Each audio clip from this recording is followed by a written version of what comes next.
오늘은 정보 전달을 위한 화법의 가정과 실제 단원을 시작해 보도록 하겠습니다. 지난 시간까지 정보 전달의 원리에 대해서 배웠습니다. 정보 전달의 원리는요, 오늘 배우기 시작할 정보 전달을 위한 화법, 말하기의 실제적인 모습들의 바탕이 되는 것으로서 지난 시간까지 배운 그 원리에 나온 내용들이 오늘 동영상을 들어보면 알겠지만 계속 중복해서 나옵니다. 그래서 원리를 제대로 배우고 이 동영상을 듣는 것이 정말 중요합니다. 아직 원리가 제대로 학습이 안 된 학생들은 끄고 다시 돌아가서 원리를 제대로 듣고 오기를 바랍니다.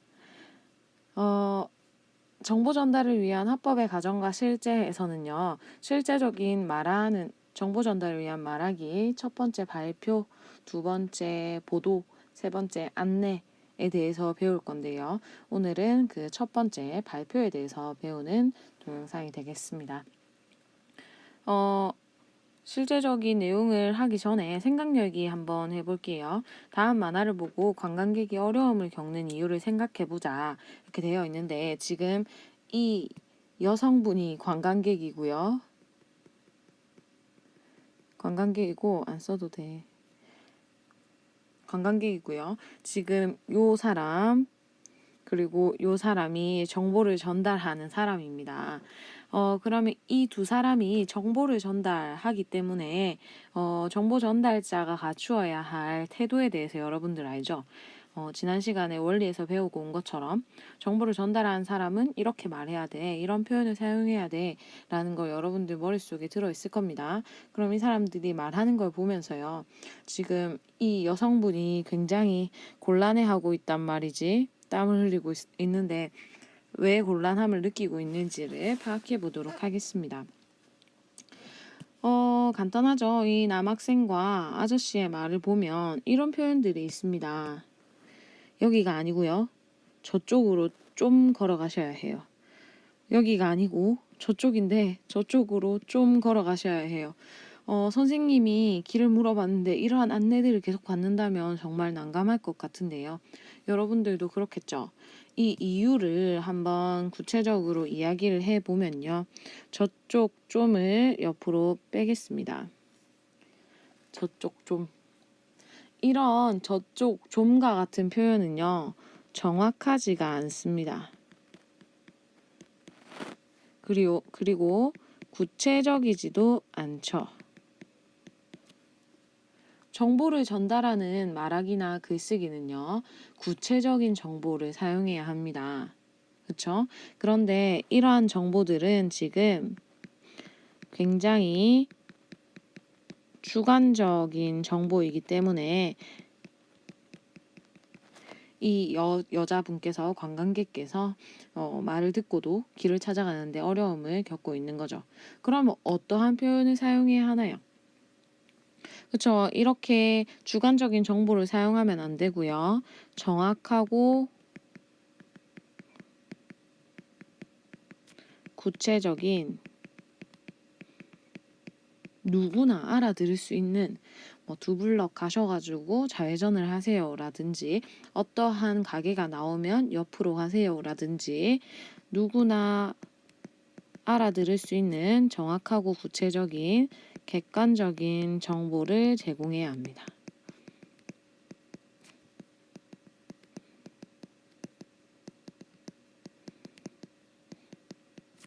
저쪽이 사실 어딘지, 좀이 얼마만큼인지 잘 알아들을 수 있도록 이야기를 해야 되겠죠. 자, 그러면요, 옆으로 넘어가서 이번 단원에서 뭘 배울지 한번 읽어보도록 하겠습니다. 이번 단원에서는요, 발표,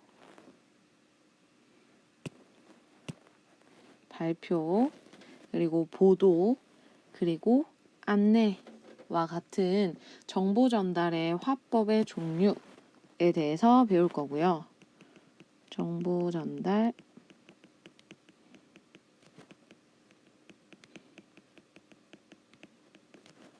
종류에 대해서 배울 것이고, 요 가운데 나오는 내용은요, 정보 전달과 수용 시의 태도를 이야기하고 있는 부분인데, 여러분들 선생님이 원리를 잘 배워야 실제에서 공부를 효율적으로 할 수 있다 그랬죠. 그 이유를 여기서 확인해 보도록 하겠습니다. 원리를 잘 듣고 왔다면요, 뭐 똑같은 얘기를 또 해? 라는 생각이 들 겁니다. 자, 볼게요. 여러 가지 정보를 다른 사람에게 전달할 때에는 전달하는 사람의 태도겠죠. 정보의 내용을 효과적으로 구성하고 표현해야 된다. 청자의 이해를 돕기 위해서 시청각 자료를 사용해야 한다. 어디서 많이 본 내용들이죠. 원리에 나왔던 내용입니다. 그리고요, 정보를 전달받는 수용자는, 듣는 사람은, 읽는 사람의 태도 어떻게 해야 된다 그랬습니까? 수용자의 태도. 그렇죠. 능동적인 정보 수용이라 그랬죠. 정보의 핵심 정보를 파악하고 필요하다면 질문도 하면서 능동적으로 정보를 수용해야 한다. 이거 다 어디 나온 걸까요? 원리 단원에서 모두 배운 내용입니다. 그러면 원리를 제대로 배우고 온 사람들은 이거를 또 읽으면서 외워야 할 것이 아닌 이해하고 있는 내용을 다시 한번 확인하는 정도로만 하면 되겠죠. 자, 마지막 이 단원에서는 발표, 방송, 보도, 안내 화법을 통해 정보 전달을 위한 화법의 원리와 전략을 배우고요. 정보 전달 능력을 길러보도록 하겠습니다. 그리고 여기에 발표는요, 여러분들 알다시피 수행평가 항목입니다. 그래서 발표를 어떻게 해야 될지 아직 잘 모르겠다 하는 학생들은요, 발표 수업을 반드시 잘 듣고, 이렇게 준비해야 하는구나, 계획을 같이 세워보는 시간으로 삼아도 좋을 것 같습니다. 그러면 학습 목표부터 보도록 하겠습니다. 학습 목표가 이렇게 4개가 있는데, 정보 전달에서 중요한 키워드들이 여기 다 들어가 있죠. 키워드를 찾아내는 능력도 그 교과 학습에서 여러분들이 중요한 걸 파악하고 있는 그 정도와 비례하거든요. 그러니까 중요한 단어들을 한번 찾아보도록 하겠습니다. 정보 전달에서 중요한 거, 다양한 매체 자료 활용이죠. 다양한 매체 자료를 활용하면 청자의 이해를 잘 도울 수 있습니다. 그리고요, 시각 자료라는 거 나오고요. 정보 전달이니까 핵심 정보가 중요할 거고요. 그리고 언어적, 반언어적, 비언어적 표현이라는 키워드가 나오는데요. 나중에 정보를 전달하는 사람의 태도 부분에서 중요하게 차지하는 내용입니다. 그리고 정보를 듣는 사람들은요, 핵심 정보를 파악하면서 듣고 질문도 하면서 정보를 능동적으로 수용한다. 이러한 단어들이 중요한 단어들이 되겠습니다. 자, 그러면 본격적으로 발표의 주요 이론들을 정리해 보도록 하겠습니다. 이번 동영상에서는 발표에 대해서 중요한 내용으로 첫 번째 발표의 개념이 나오고요. 두 번째, 발표를 준비할 땐 뭘 고려해야 되는지, 그리고 세 번째, 발표의 내용 구성, 그러니까 발표의 처음, 중간, 끝에는 뭘 넣어야 하는지, 그리고 마지막으로 발표를 하는 사람의 태도, 발표를 듣는 사람의 태도에 대해서 한번 알아보도록 하겠습니다. 자, 첫 번째 문단, 발표 준비하기 위해 있는 문단의 내용은요. 발표의 개념과 좋은 발표를 위한 요건입니다. 같이 읽어볼게요. 우리가 생활을 하다 보면 자신의 생각이나 경험 세계를 별다른 격식 없이 편하게 이야기하는 경우도 있지만, 중요하지 않아 앞에까지 내용은, 조사한 내용을 설명 또는 보고하거나 자신의 생각을 공식적으로 드러내어 말해야 할 때도 많다. 요게 전부 뭡니까? 발표입니다. 맞죠? 발표해야 할 때도 많다. 이 내용입니다. 특히 요즘은 학술회의나 기업의 업무회의 등에서 시청각 매체를 활용한 발표가 많이 이루어지고 있다라고 나오는데, 사실 여러분들 곧 겪게 될 대학에서의 발표 수업,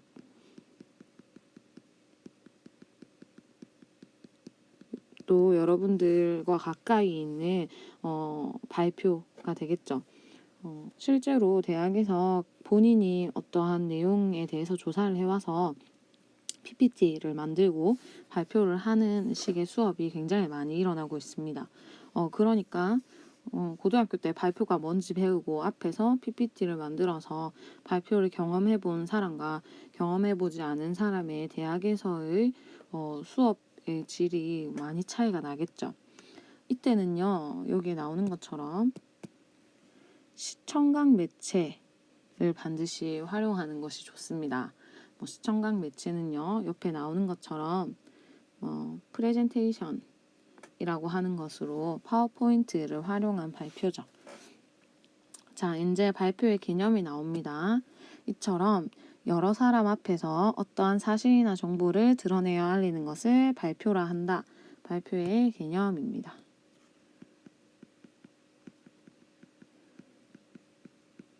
개념.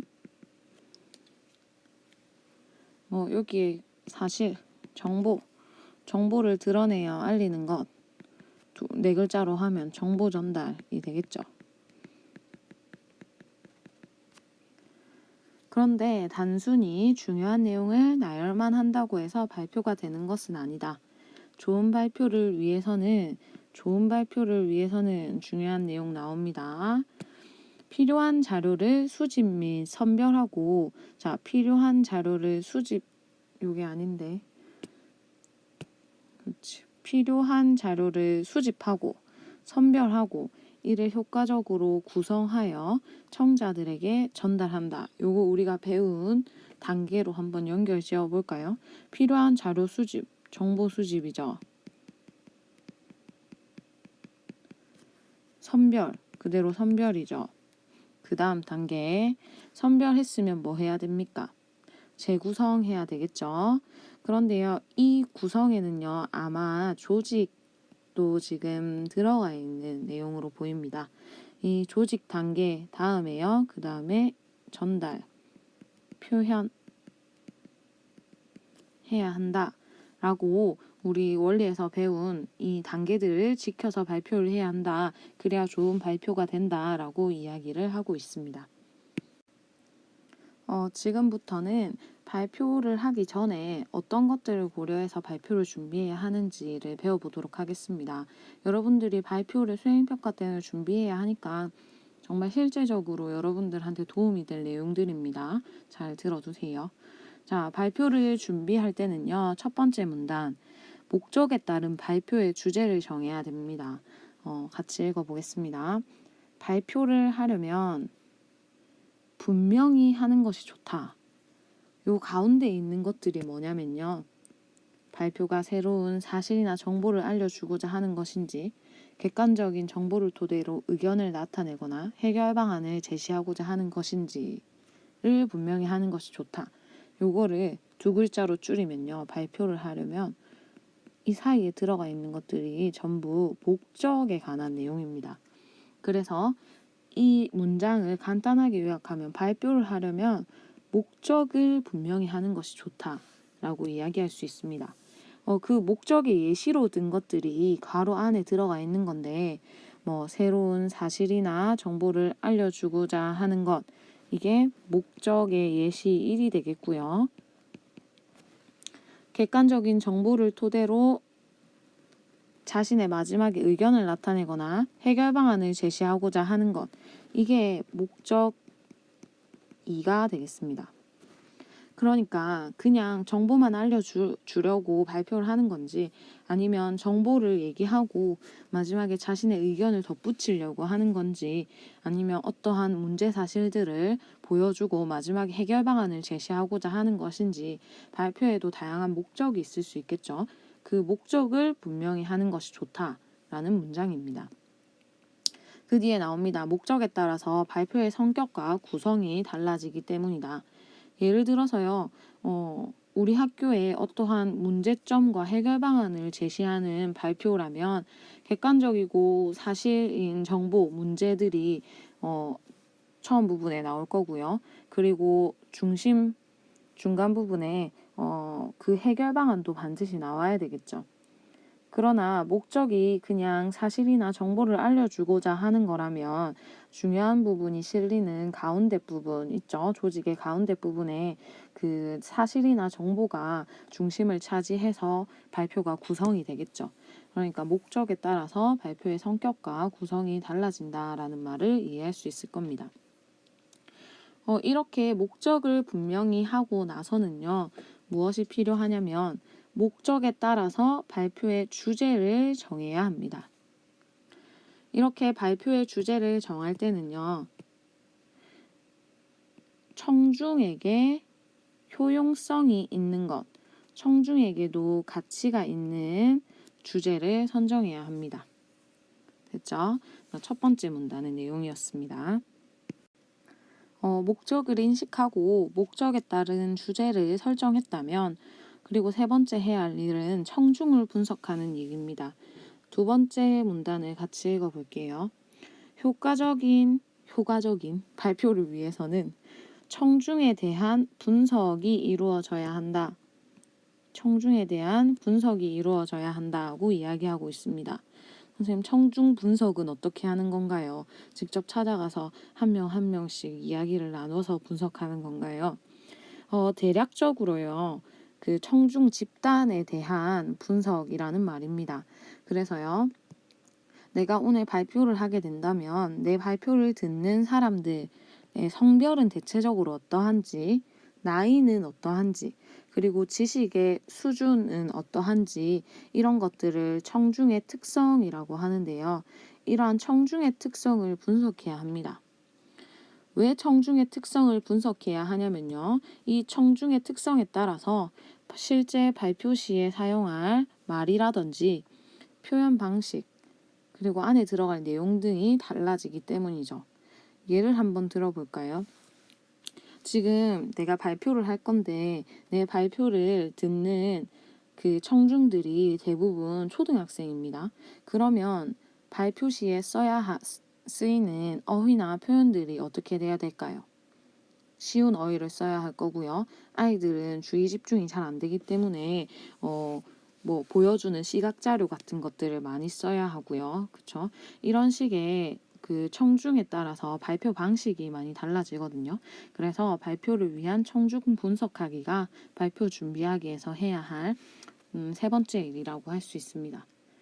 자, 그러면은 발표 준비하기 단계에서 해야 하는 것들을 선생님이 옆에 정리할 건데 그 키워드들을 한번 찾아볼게요. 우선 목적이 있고요. 주제가 있고요. 청중이 있습니다. 자, 이 옆부분에 여러분들 이렇게 필기를 할 수 있으면 좋겠습니다. 놀랬지? 이쪽에 여러분들이 필기를 이렇게 하면 되겠습니다. 짠! 이렇게 정리할 수 있습니다. 목적을 분명히 인식해야 하고요. 주제를 정해야 하고 그걸 바탕으로 이제 청중을 분석해야 하는 건데요. 목적을 분명히 인식해야 하는 이유는 why? 발표의 성격이나 구성에 영향을 미치기 때문이죠. 정보만 전달하는 걸 목적으로 하는 발표와 정보와 의견을 같이 전달하는 걸 목적으로 하는 발표는 그 구성이 반드시 달라질 겁니다. 목적을 분명히 인식한 후에는 주제를 정해야 하는데요. 이 주제는요, 청중에게 가치가 있는 것이어야 하고요. 물론 발표하는 본인에게도 가치가 있어야 하겠죠. 그리고 이 청중을 분석할 때는요, 청중의 특성을 분석해야 하는데 청중의 특성에는 연령이라든지 성별이라든지 지식 수준 등이 들어가고요. 이 청중의 특성에 따라서 발표할 때 어휘나 표현 방식, 내용에 영향을 받기 때문에 청중 분석이 참 중요하다고 할 수 있습니다. 자, 다 썼나요? 정지시켜 놓고 필기하시고요. 다시 돌아가도록 하겠습니다. 장난이지. 점점 프로그램에 대한 활용도가 높아지고 있습니다. 마지막 문단을 해보도록 하겠습니다. 마지막 문단은요, 비교적 쉬운 내용입니다. 다 알고 있는 내용이에요. 즉, 앞에 원리에서 다 배우고 온 내용이죠. 발표를 위한 자료 수집과 선정의 요령인데요. 발표를 위해서는 자료를 충분히 수집하라 라는 말, 자료를 충분히 수집하고 주제에 맞게 선정해야 한다. 그러니까 선별할 때 주제를 기준으로 선별해야 한다. 학습활동에서도 했습니다. 정보가 부족하면 좋은 발표를 기대하기 어렵기 때문에요. 충분한 자료 수집 어떻게 해야 되는 건가요? 그렇죠. 다양한 매체를 활용해야겠죠. 다양한 매체를 활용해야 하고요. 앞에 원리 잘 공부했는지 점검해 볼까? 매체를 다양하게 사용하면 정보의 무슨성이 높아집니까? 그렇죠. 신뢰성이 향상되겠죠.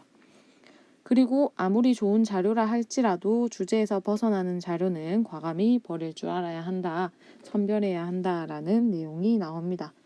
여기까지 하면요. 발표 준비하기까지 중요한 내용들을 한번 알아봤습니다. 그러면 발표의 내용 구성에 대해서 보도록 하겠습니다. 발표의 내용 구성은요. 원리에서 우리 일반적인 정보 전달의 조직 방법으로 처음, 중간, 끝 했었죠. 그 처음, 중간, 끝에 다른 이름이 나옵니다. 바로 도입, 전개, 정리라는 게 나오는데요. 그냥 이름만 다른 겁니다. 그 내용이 어떤 건지 한번 보면 진짜 이름만 다르게 계속 똑같은 말을 하는구나 라는 걸 알 수 있습니다. 첫 번째 문단의 내용은 발표의 내용 구성 방안이고요. 도입, 전개, 정리 각각의 어떠한 내용들이 들어가는지를 가르쳐주는 문단입니다. 그래서요, 여러분들이 실제로 발표의 내용 구성을 해야 되겠죠. 수행평가 준비할 때 처음 부분에는 어떤 내용을 넣고 가운데 부분에는 어떤 내용을 넣고 마지막에는 어떤 내용을 넣어야 하는지 여러분들에게 지금 이 글에서 다 가르쳐주고 있다고 보면 됩니다. 그래서 잘 들어볼 수 있도록 합시다. 이 첫 번째 문단의 내용은요.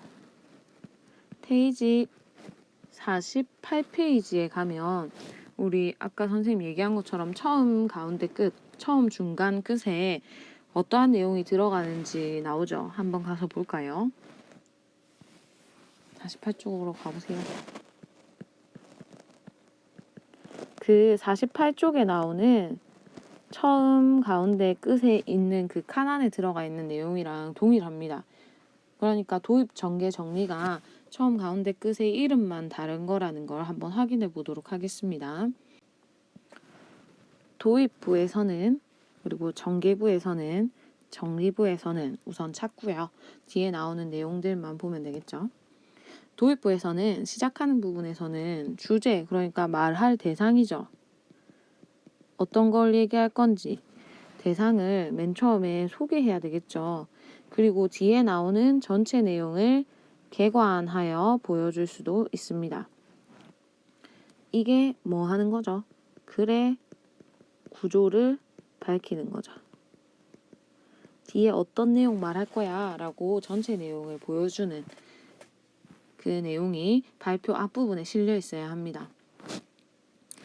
그리고 가운데 부분에서는요, 당연히 48페이지에 있는 것처럼 말하고자 하는 중심 내용을 이야기하면 됩니다.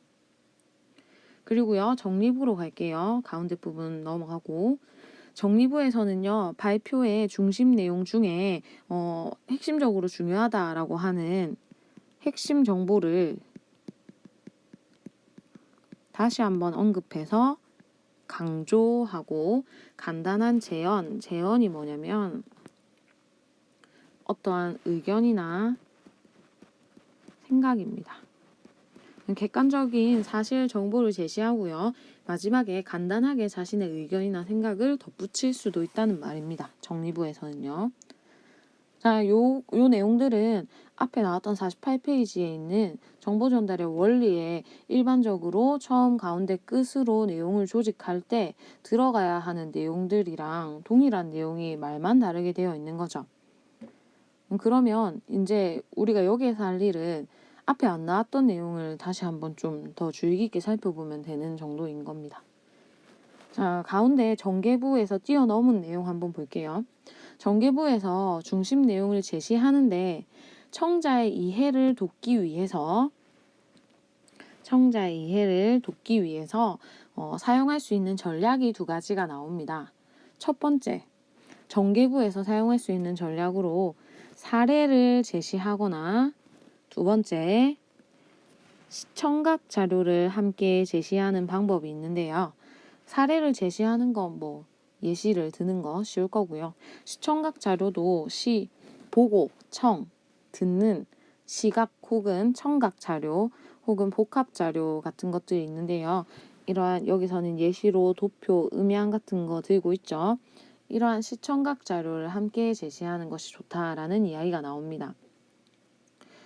이렇게 시청각 자료를 제시할 때는요, 선생님이 수업 시간에 영상 같은 거 많이 보여주죠.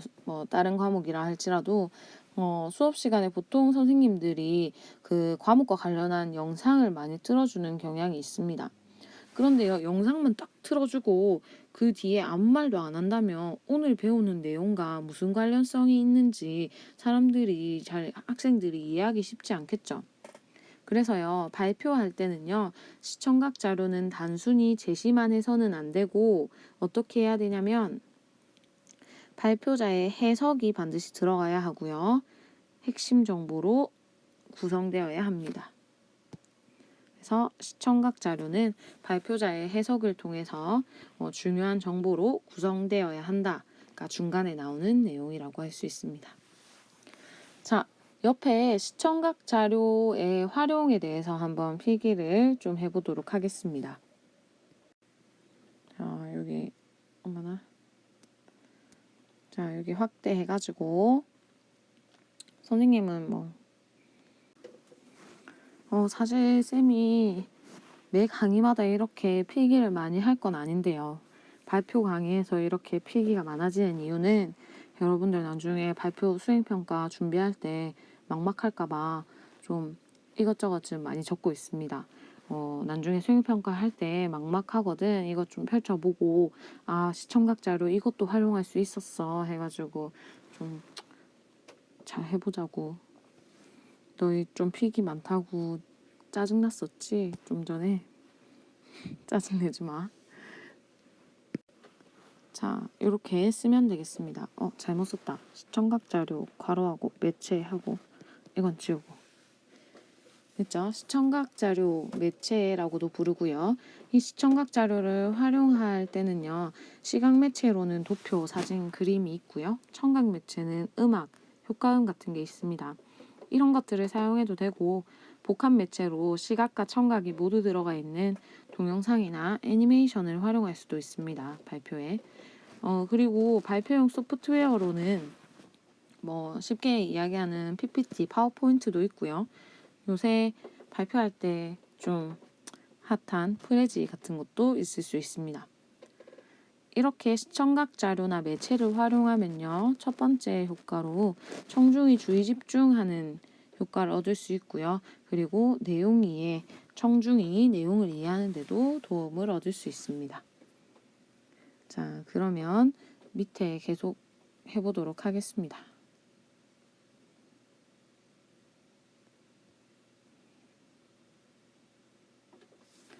구슬이 서말이라도 깨어야 보배다라는 말이 있듯이 이 속담 뜻 알죠?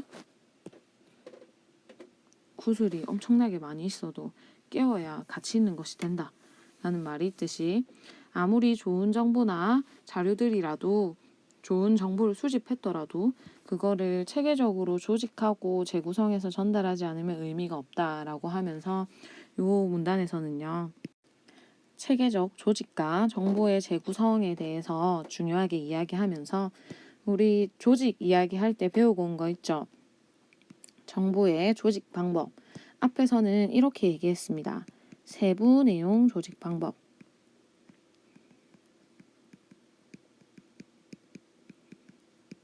얘네들을 적절하게 사용해야 한다. 구성 방식을 적절하게 사용해야 한다라고 하고 있습니다. 그러면서 나오는 것들이 비교나 대조, 문제 해결 방식, 그리고 인과, 원인과 결과 이런 방식들을 사용해서 내용들을 구성해야 한다라고 하고 있는데요. 그리고 뒤에 덧붙이는 내용 한번 볼까요? 발표는 제한된 시간에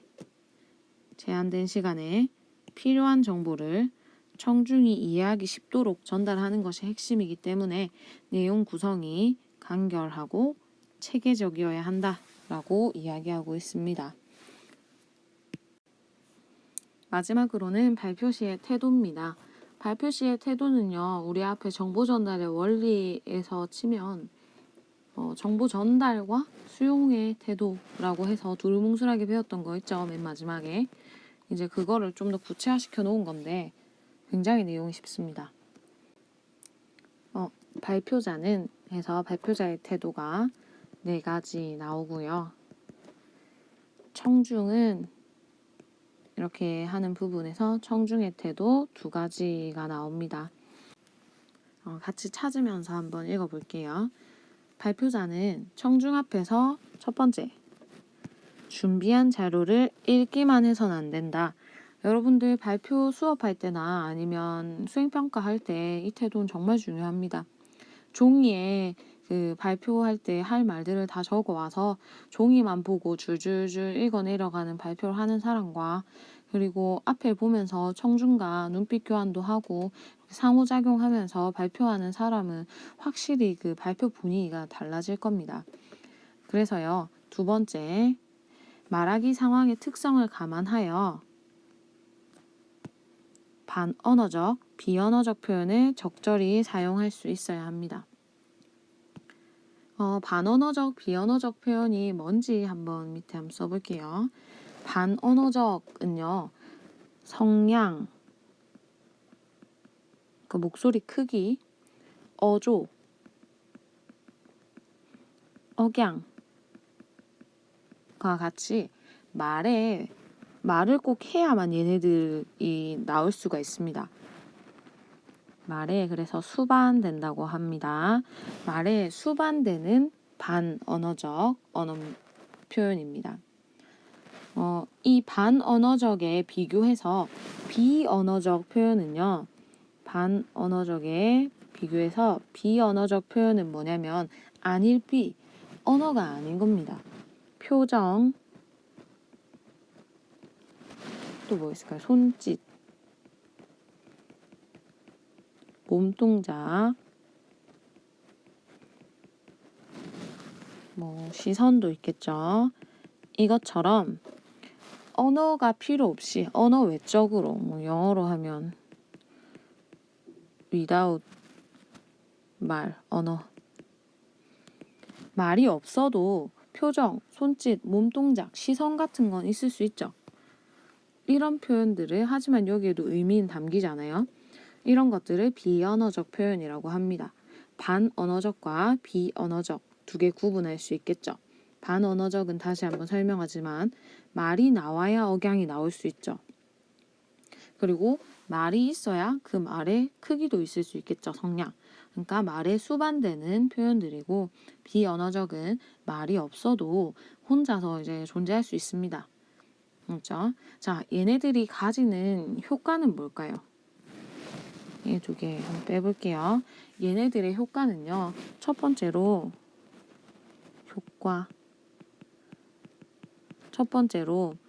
청중의 주의를 환기시켜 줍니다.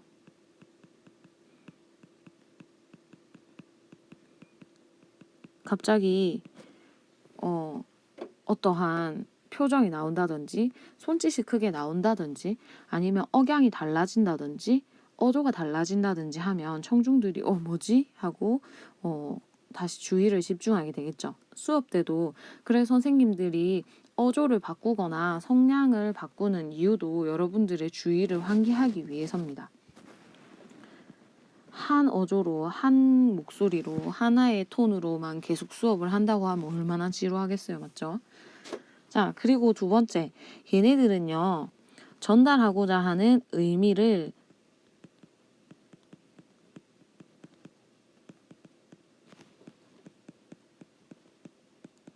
분명히 해주는 효과도 있습니다.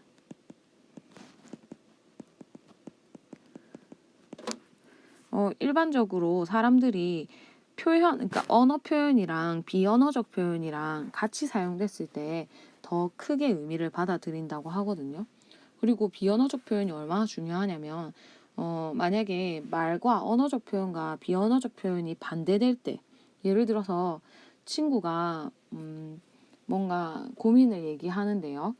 나 지금 너한테 고민 얘기해도 돼? 라고 했을 때, 듣는 사람이 그래 얘기해 라고 네 말 다 들어줄게 라고 하면서 갑자기 시계를 보는 비언어적 표현을 했다면, 언어적 표현은 얘기해 라고 했지만 비언어적 표현이 시계를 보는 표현을 했다면요.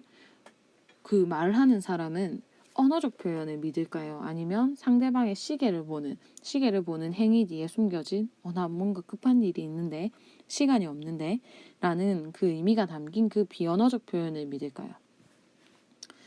일반적으로 사람들은 언어적 표현과 비언어적 표현이 상충될 때 비언어적 표현을 더 신뢰하는 경향이 있다고 합니다. 그렇죠? 그러니까 반언어적 표현과 비언어적 표현의 힘을 알겠죠.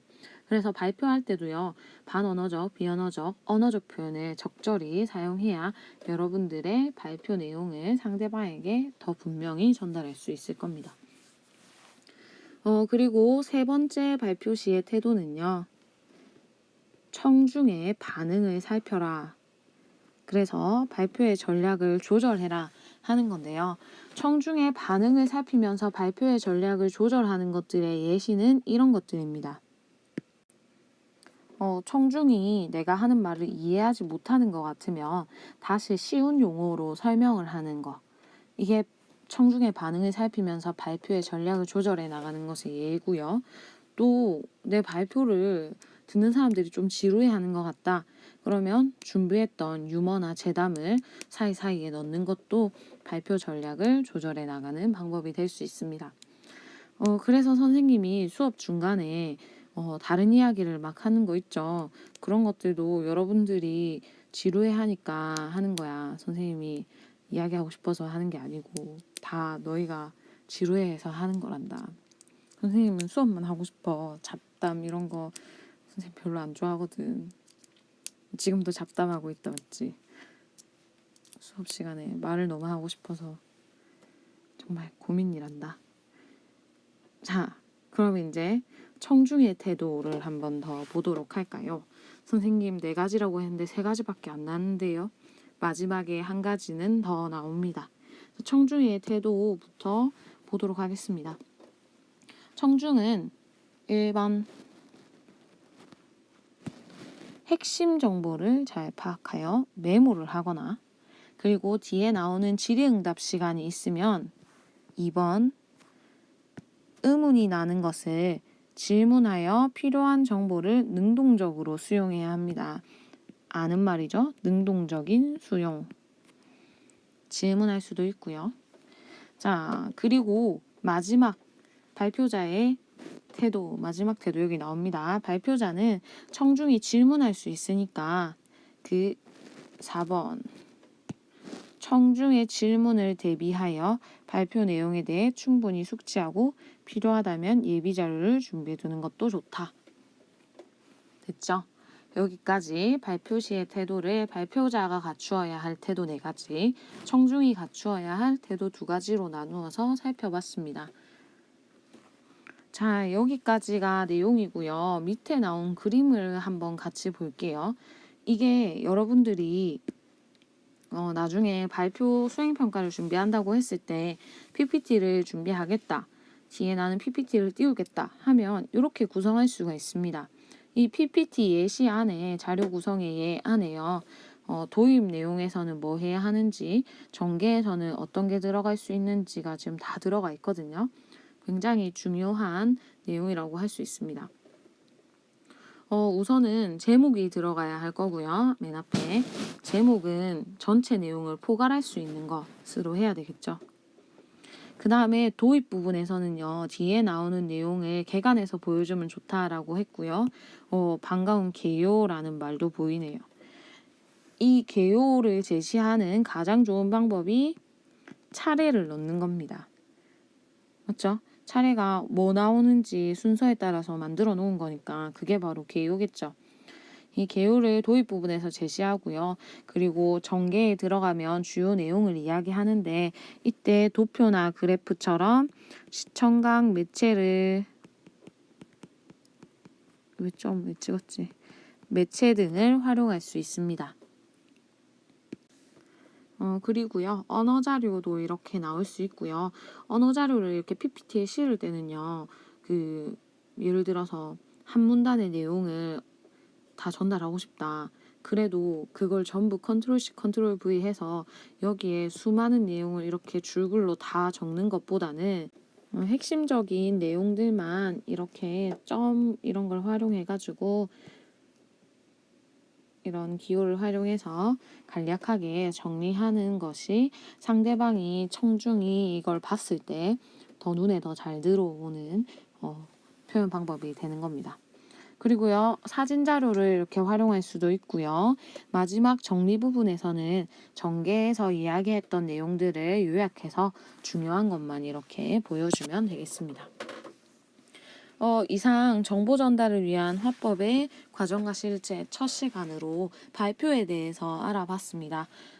발표의 이론들을 바탕으로요, 여러분들이 뒤에 학습 활동 그리고 수행 평가를 잘 할 수 있길 바라면서 다음 발표 다음에 뭐였지? 안내? 아닌데. 보도? 네, 방송 보도 시간에 찾아뵙도록 하겠습니다. 안녕.